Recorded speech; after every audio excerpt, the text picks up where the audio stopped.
look, here I think is what the situation is, at least in the West and the United States of America. And it's a bit of a grave assessment, really. Not terrible, but it's important, I think, for you to understand at least where we are, because we're not getting a lot of clear information out from the top right now into our local communities. If I had to hazard a guess, two major things really have happened. One, the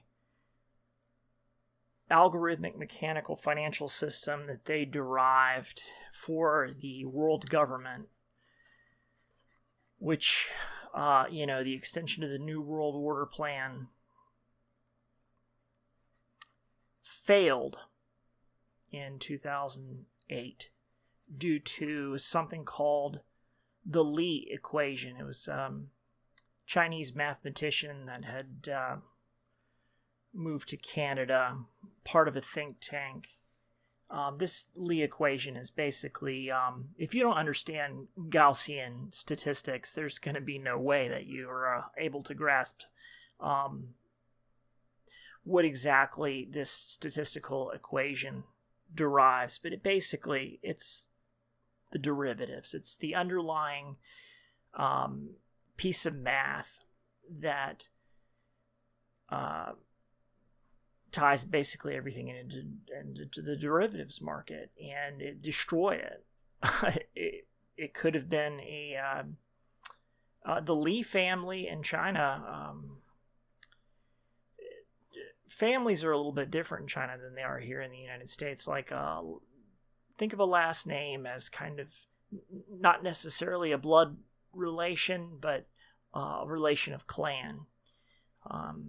So the Lee family would consist of several, different families that would comprise a bigger clan. And the Lee family plays an important role in Chinese politics. They are kind of the baddest of the bad when it comes to the Chinese politics. So, if you want to know what a good intelligence agency is, it's one where most people could even hazard a guess as to what their name is. So I challenge you, dear subscribers, can you tell me what the name of the Chinese State Security Service is called? No, I didn't think so. But you can't find it. All right, well, what we're looking at right now is basically an admission that the Russians are dangerous. Okay? And that should really go without saying. Back when the Cold War supposedly ended and the Russians still had all their nuclear missiles pointed at the United States, somebody was attributed with asking, and I don't know who was asking the Russians, why do you still have all your nuclear weapons pointed at us? And the Russian response was, well, who else are we supposed to point them at? You're the only other nuclear superpower out there. So, well, I'll go into greater detail on another YouTube video, or another video that might get released to DTube and other things like that as well. We'll go into Russian history, and I'll go back to 1613. We'll go all the way back to Ivan the Terrible, and I'll try and make it quick and run through it and at least get you up to date on where we are right now with Russia. Back in the 90s, it went to the Russian Federation. They had an international bank. Basically, it goes back to the... it always has to do with the international bankers. There's always going to be something in it that's got the hand of those guys in it. Well, in Russia, basically, they put in one of these banks, And they had Yeltsin, and who was a drunk, and it was just basically the Soviet Union became the Russian Federation, and I'll explain how I think that happened. But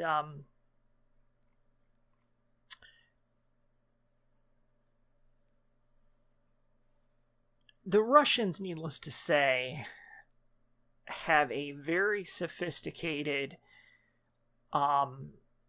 intelligence apparatus, and that is an understatement.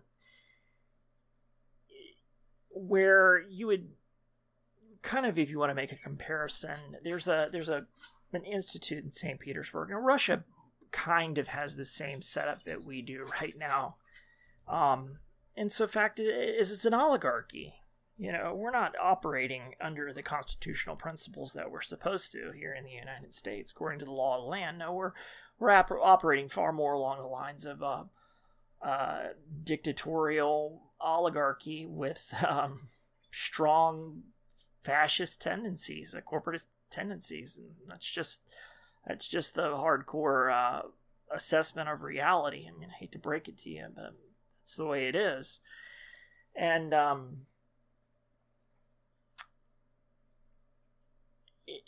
the intelligence apparatus here in the United States has been underpowered, I guess, for lack of a better term.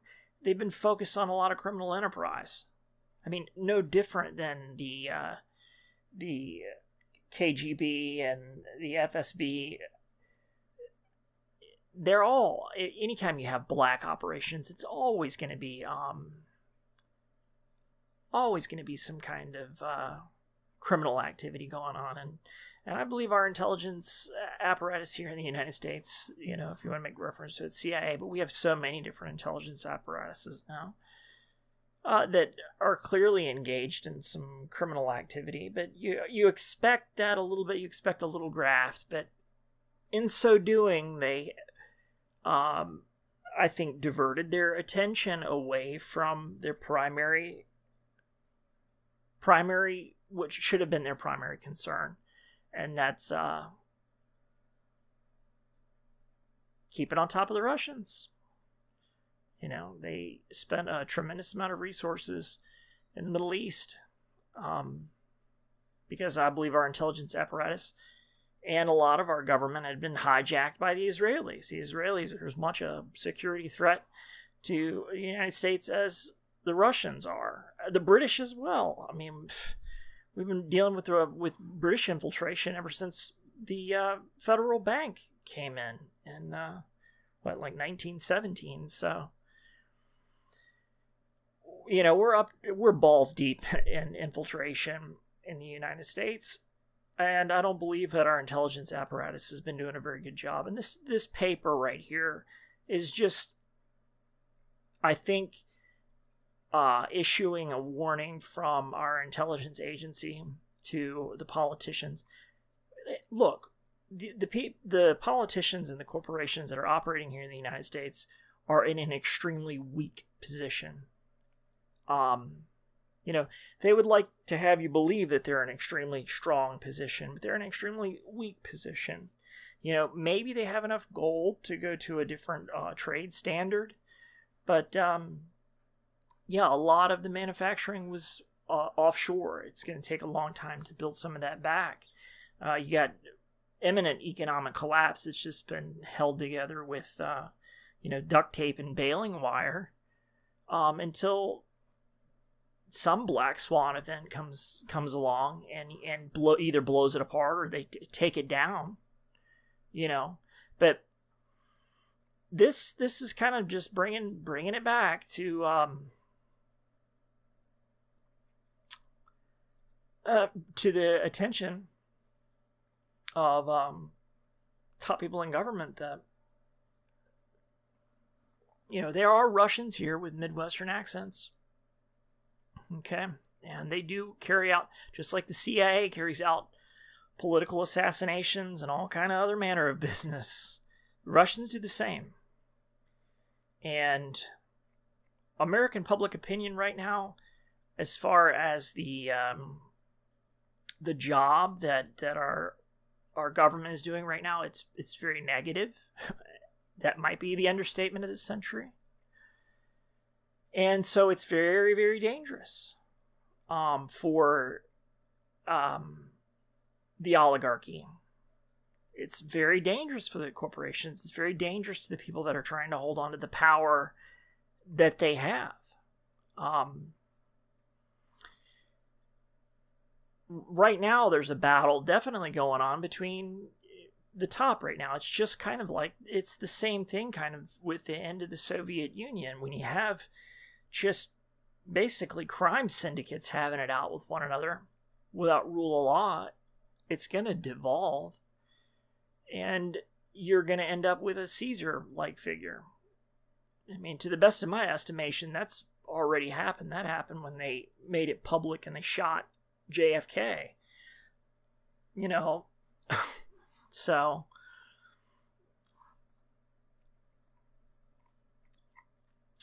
it just, when you have so much corruption going on, it really makes it dangerous for the people that are in power. If you're not completely committed to the people that you govern, and you're doing so selfishly, and you're in a very tiny minority, where are you going to run to? You know, right now you see so much information about, left versus right, the communists versus the constitutionalists in the United States. That's the propaganda machine that we're being subjected to right now, but nobody really believes that. They know damn well when it goes tits up that they're coming after anybody that has anything. They might be going after, I hope not, institutions of law and order, but, you know, NGOs. I think the other day we saw a video where we had these paid protesters, and they're leaping out of the wheelchairs to get it like an 8-second clip or something, or, you know, 8-minute clip or something, where it looks like the cop is pushing them out of the wheelchair, and then that shit right there goes viral.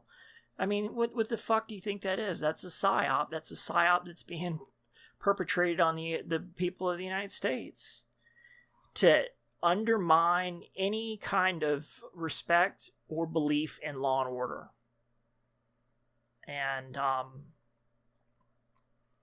that's really, really super dangerous. It basically sows the seeds for revolution. Personally, I'm the kind of guy that would prefer that. I'm a law and order type, you know, fuck.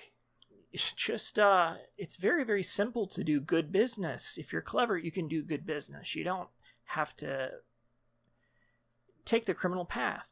I mean, who gives a flying fuck about how many zeros you've got in your bank account at the end? What are you going to get, another McMansion? I mean,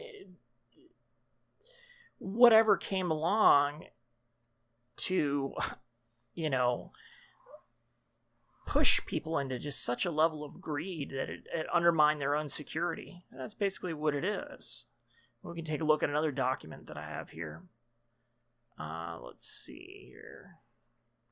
I don't know. I'll do it later. We'll look at something. I'll have to look it over before we get right into talking about it. But I'll post the link of this below.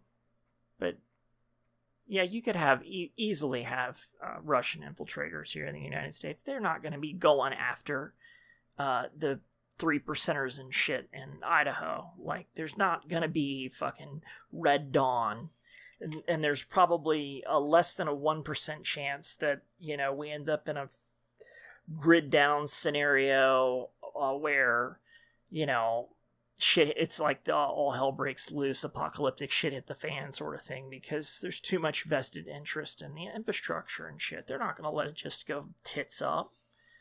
You know, it would take an extreme outlier. That's why I say less than a 1% chance for that to happen. So if you're planning for Doomsday, you know, good for you, but you ought to be having your feet on the ground and your head out of your ass and realize that your survival in the modern world depends on understanding what in the hell is going on around you.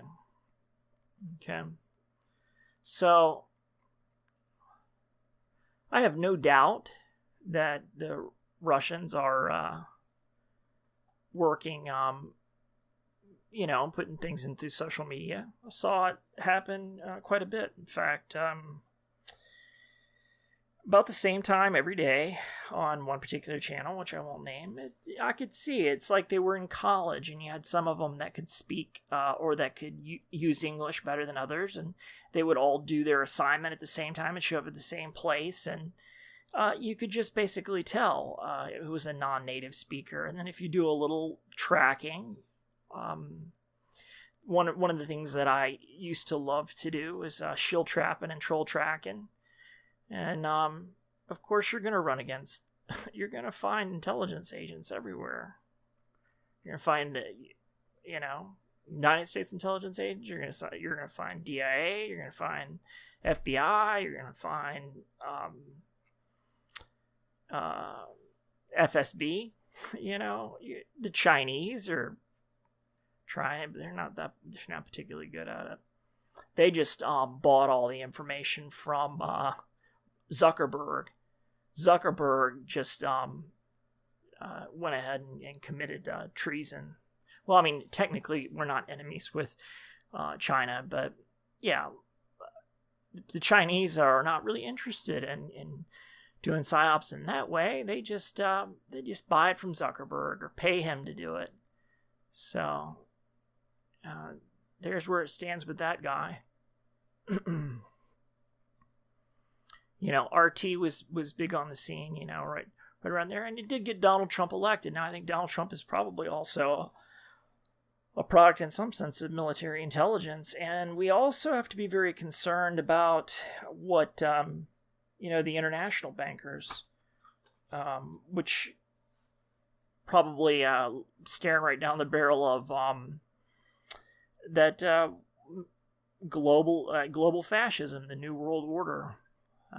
Going through the Bank of London and several other different types of subsidiaries with Israel as a client state, and the EU, which is disintegrating as we speak.